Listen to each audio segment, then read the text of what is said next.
আজ আবারও পুলিশি নাকা পয়েন্টে গাড়িতে তল্লাশি করে উদ্ধার হলো গাঁজা। সোমবার তেলিয়ামুড়া থানা এলাকার জাতীয় সড়কের হাওয়াইবাড়িতে পুলিশি নাকা পয়েন্টে অটো গাড়ি থেকে উদ্ধার হয় 19 কেজি গাঁজা। নাকা পয়েন্টে অটো চালককে জিজ্ঞাসাবাদ করলে সে জানায় চম্পকনগর থেকে দুজন মহিলা তেলিয়ামুড়া আসবে বলে গাড়িতে ওঠে। পুলিশ গাঁজা সহ দুজন মহিলাকে আটক করে তদন্ত চালিয়ে যাচ্ছে বলে জানায়। এখানে প্রসঙ্গত উল্লেখ থাকে গতকালকে রবিবার তিসাবাড়ি নাকা পয়েন্টে এবং রাত্রে হাওয়াইবাড়ি নাকা পয়েন্টেও গাঁজা উদ্ধার হয়, যা নিয়ে রাজ্য পুলিশের ভূমিকা নিয়ে উঠছে প্রশ্ন।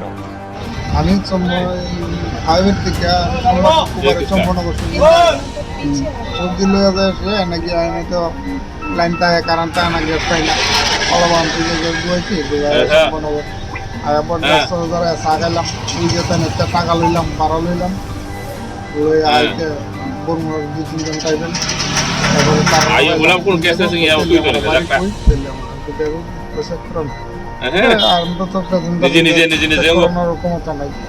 তারপরে দিঘাই যে কথা কইছে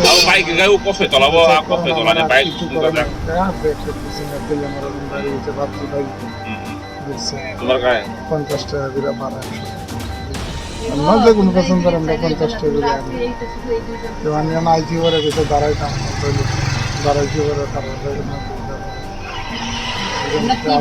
সাধারণ আপনার নাম কি? আমার নাম নির্মল। আপনি মানে অটো চালান?